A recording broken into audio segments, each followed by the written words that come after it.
ហើយមានអ្នកដែលស្រែកខ្ញុំឃើញគេដាក់សារ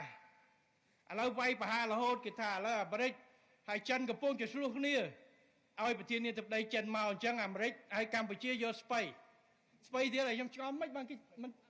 ចូលចិត្តស្ពៃគេថាយកអាមេរិកយកសាច់គោយកចិនយកស្ពៃណែស្ពៃជ្រក់ឆ្ងាញ់ណាស់ណាតិចត្រីឆ្អើរត្រីអាំងអីអត់មានស្ពៃជ្រក់អត់ទៅរួយទេណាទៅកាលខ្ញុំរៀននៅអាមេរិកមកអាស្ពៃហ្នឹងដាក់ប្រអប់រុំទៅណាតំណងដែរហ្នឹងអីតិចថាទឹកអីទឹកតសក់អីកែវនៅអាមេរិកអង់គ្លេសអីមួយកែវ$10ចាញ់ស្ពៃជ្រក់ទេតែខ្ញុំឆ្ងល់ខ្ញុំយល់គេថាសាច់គោមានជីវជាតិបើកម្លាំងតែស្ពៃមិនសូវមានជីវជាតិជាបន្លែហើយខ្ញុំមើលអាខមមិនហ្នឹងខ្ញុំមើលអ្នកដាក់ចូលមួយគេមានអ្នកគាំទ្រទាំងសងខាងអ្នកមួយគេថាអត់បន្លែអ្នកមួយទៀតគេថាត្រូវហើយសាច់គោឆ្ងាញ់ប៉ុន្តែជាតិខ្លាញ់សុទ្ធប្រយ័ត្នលើសខ្លាញ់ងាប់ឆាប់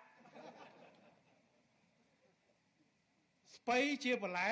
សុខភាពល្អរស់យូរបាទអញ្ចឹងទស្សនៈទាំងសងខាងហើយសួរកម្ពុជារើសស្អី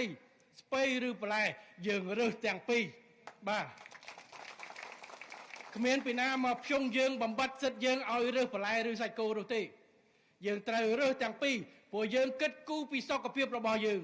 សុខភាពរបស់យើងគឺសេដ្ឋកិច្ចនិងជីវភាពរស់នៅរបស់កម្ពុជារបស់ប្រជាជនយើងនេះដែលយើងត្រូវរើសអ្នកណារើសស្ពៃរើសទៅអ្នកណារើសគោរើសទៅសូមកុំភ្លេចណាសំបីតែគោនឹងក៏វាស៊ីស្ពៃដែរ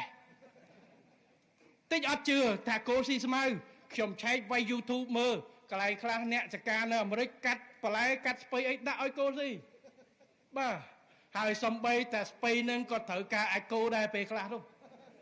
ចឹងបានន័យថាទាំងគោទាំងស្ពៃវាពឹងគ្នាទៅវិញទៅបោហើយយើងស្អីយើងទៅរើសយកសាច់គោយកស្ពៃមិនយើងយកទាំងពីរ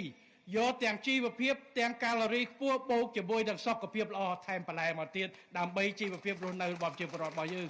នេះគឺជាការរើសរបស់រាជរដ្ឋាភិបាលហើយកម្ពុជាមានឯករាជ្យអធិបតេយ្យភាពក្នុងការសម្រេចចិត្តផ្ទាល់ខ្លួនគ្មានពីណាមកដាក់សម្ពាធរបស់យើងបាទទេខ្ញុំសូមបញ្ជាក់